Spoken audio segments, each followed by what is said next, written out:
Chris Cillizza is CNN's resident clown, and he continued his streak of saying incredibly dumb things. This is his comment on Pete Buttigieg. Take a look. He's a skinny guy with a funny name, and he's the hottest name in Democratic politics. Sounds like I'm describing this guy, right? It's actually this guy. That guy is Pete Buttigieg. That's Buttigieg. Boom, nailed it. Ding! Buttigieg. That's how you say it, except fast, like it says on the t-shirts his campaign sells. They really do. Look. Honestly, just call him Mayor Pete. It's a lot easier. Rolls off the tongue. When Mayor Pete started running for president in early 2019, people, they weren't calling him much of anything because, well, they had no idea who he was. Unlike bold-faced names like Beto O'Rourke or Bernie Sanders or Joe Biden, Mayor Pete was considered a very minor player in the very crowded 2020 sweepstakes. After all, he is young, 37 years old, relatively inexperienced politically. His highest office is his current one, mayor of South Bend, Indiana, and has a last name that is harder to pronounce than Cillizza. Cillizza. Except that politics is an unpredictable business, and voters have a tendency of sometimes surprising you. The Buttigieg bump, again, began around early March when Mayor Pete did a town hall that was hosted by CNN. I know, self-serving, but accurate, at the South by Southwest Festival in Austin, Texas. The mayor got the sort of exposure he hadn't been able to generate to that point, and he honestly nailed it. I have more years of government experience under my belt than the president. That's a low bar, I know that. I also got more years of executive government experience under my belt than the vice president, and more military experience than anybody to walk into that office on day one since George H.W. Bush. So I get that I'm the young guy in the conversation, but I would say experience is what qualifies me to have a seat at this table. He was funny, smart, and above all, spoke and seemed like a normal person. Suddenly, Buttigieg was everywhere. Where are you on the ideological spectrum? I consider myself a pretty strong progressive, but I also don't consider the left-center spectrum to be the most useful way to look at our politics right now, because I think it's gotten jumbled up both by the current president and by the pace of change. After that appearance, Joe Scarborough said that there hadn't been so much reaction to a guest on his show since, well, this guy. A clip of Buttigieg speaking Norwegian, he's conversant, because of course he is, with a reporter from Norway, then went viral. Jeg glemte så mye av Hvordan var du lærte på? Buttigieg's campaign announced that he had already secured the 65,000 donors that he needed to qualify for the first Democratic presidential debate in June in Miami. He announced in late March that he was trying to raise $500,000 more for his campaign in the week or so before the end of that fundraising quarter. He raised that amount in 24 hours. All told, Buttigieg announced he had raised $7 million in roughly 2 months as a candidate. A total that, yes, is going to put him behind the likes of Sanders and O'Rourke, but will put him way in front of where he and everyone else thought he would be at this point in the race. This, right now, is Mayor Pete's moment. Every candidate running for president wants one. Not all get one. The question going forward is whether Buttigieg's moment is like that time when Herman Cain led the 2020 GOP field. 999, baby. Or more like when that other skinny guy with the funny name started surging in the 2008 Democratic race and really never stopped. There's reason to believe Buttigieg will last beyond this current 15 minutes of fame. And the biggest reason for that is, well, the mayor himself. Why are you only showing us the positive things about Pete Buttigieg? Because that's all we could find, all right? No, I'm being serious. There's no dirt on this guy, like nothing. Remember that presidential races, especially in primaries, are as much about personality and backstory as they are about policy. That's mostly because the candidates running for a party's presidential nomination tend to agree about the broad policy solutions needed to address things like immigration or healthcare or the economy. The way that you stand out in a field where everyone has very similar policy plans is by the force of your life story and the way in which you tell that life story. And Buttigieg, though he's only 37 years old, has a hell of a story to tell. He's a Harvard grad, a Rhodes Scholar. He was deployed in Afghanistan for 7 months in 2014 and was a naval reservist until 2017. He was elected mayor of his hometown at age 29. He is both gay and married.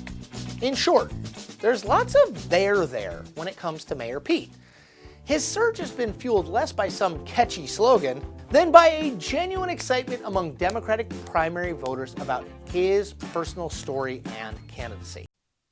I do not know how Chris Cillizza has a job. I really don't. Actually, no, scratch that. I do know how he has a job. That kind of milquetoast, bland, dead wrong commentary is exactly what CNN loves and bathes in. This is why they hired a guy like him. Because he says stuff like that. I mean, just look at the ending there. He said, well, you know, the Democrats, I mean, let's be serious. They agree on policy, all the Democrats on the stage. So it's more about life story than anything else to the voters.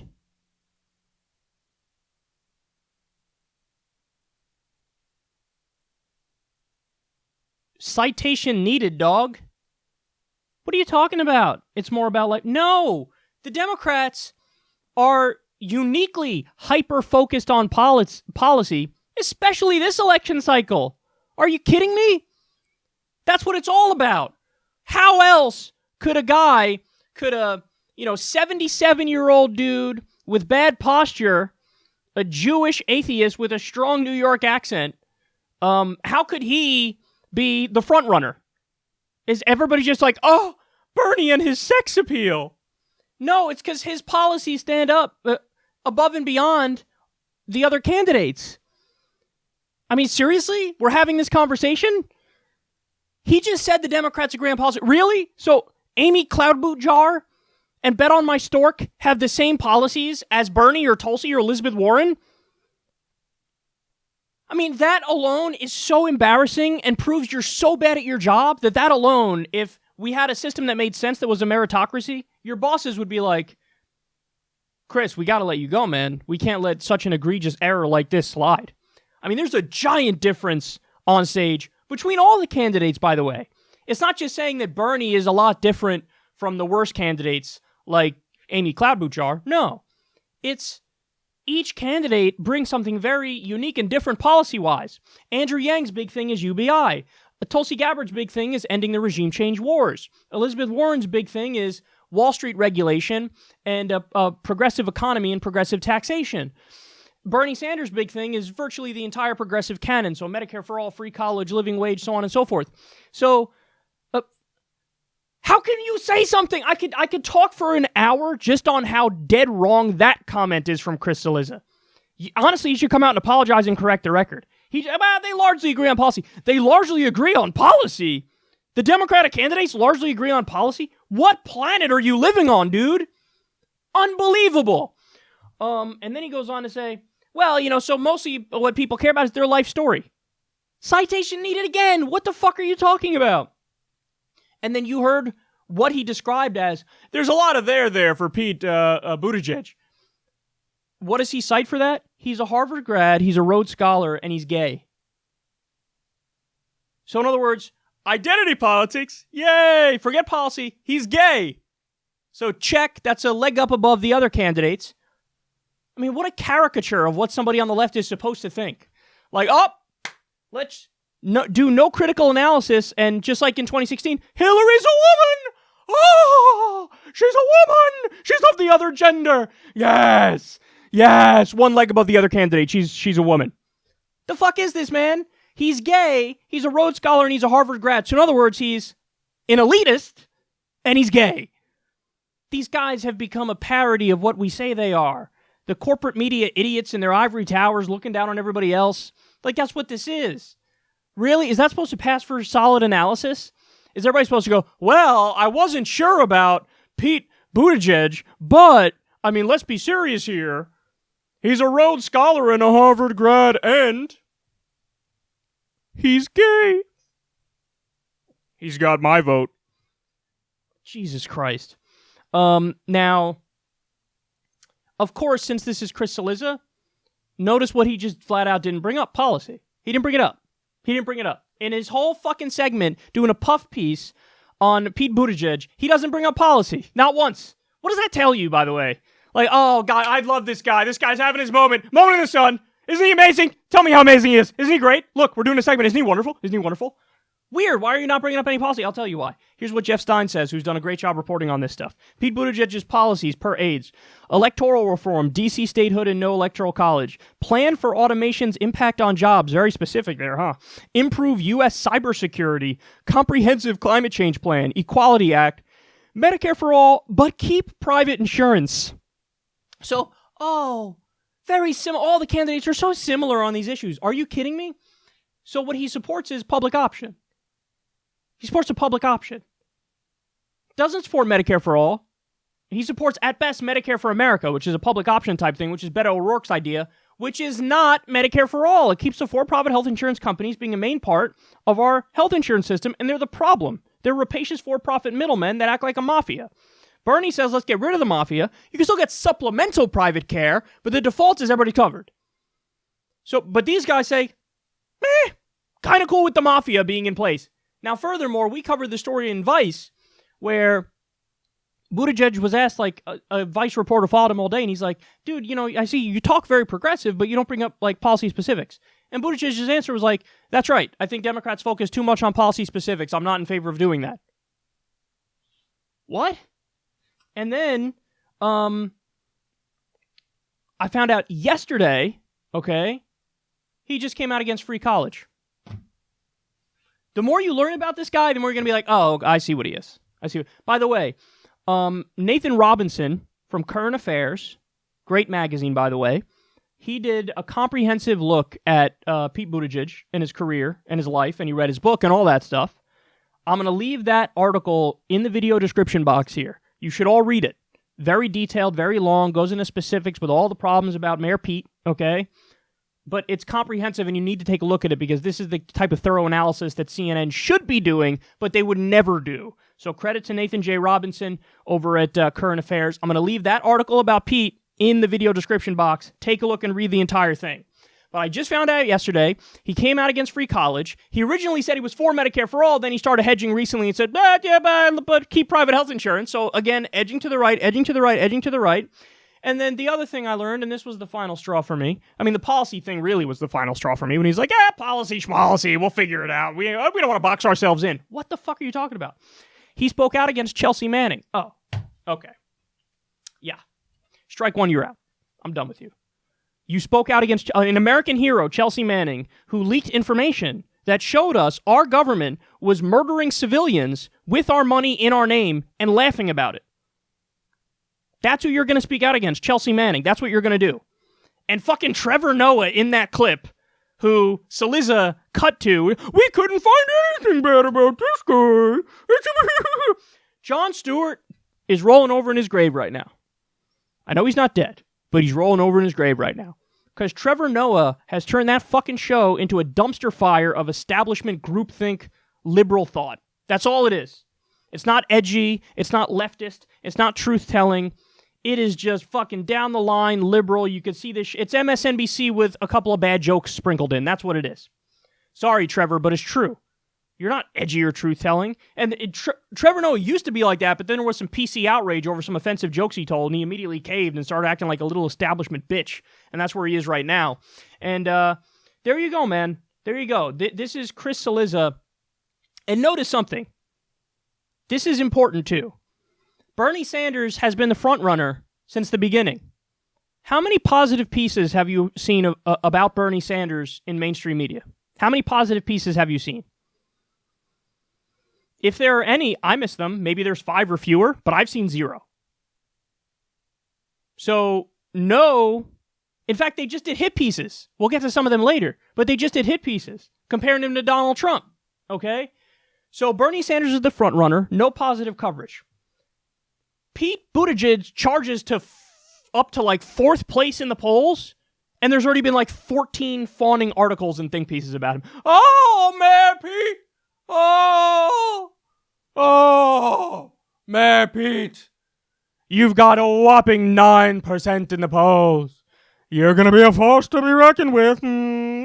This, you know what this honestly reminds me of? Exactly what happened on the Republican side. where they tried to force feed us every single... How many times was like Marco Rubio on the cover of Time magazine or some shit as the Republican savior, and then Chris Christie was as well, like, oh, the next big Republican thing.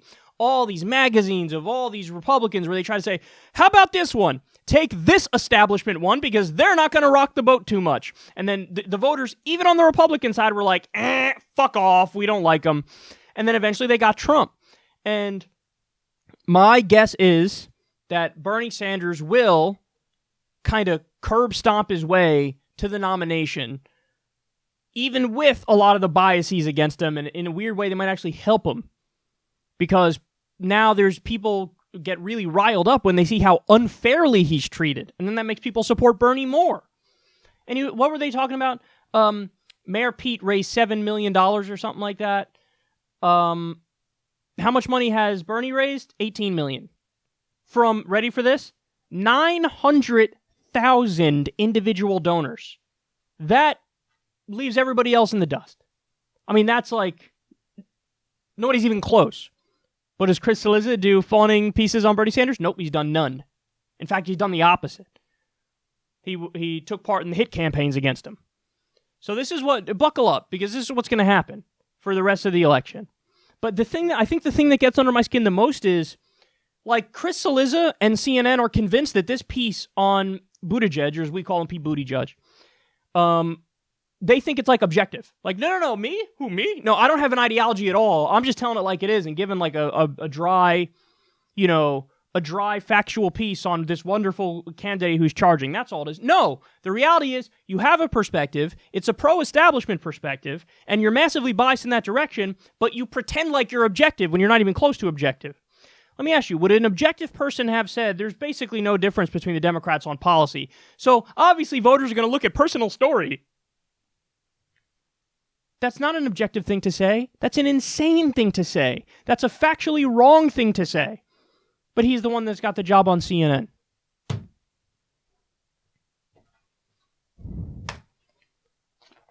Go donate to Bernie again right now. The more I watch this, the more I'm like, here, Bernie, take my money. I'm already doing a monthly donation. You're doing a monthly donation to Bernie, so everybody should do the same because I can't.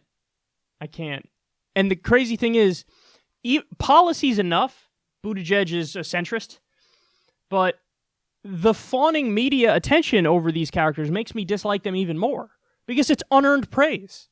It's unearned praise. And this is what we have to look forward to. I'm telling you, every candidate except Bernie, Elizabeth Warren, Tulsi Gabbard, and Andrew Yang, every Democratic presidential candidate except those four will at various times get nothing but fawning adoration. And those four will never, ever, ever, ever get it. Ask yourself why that is.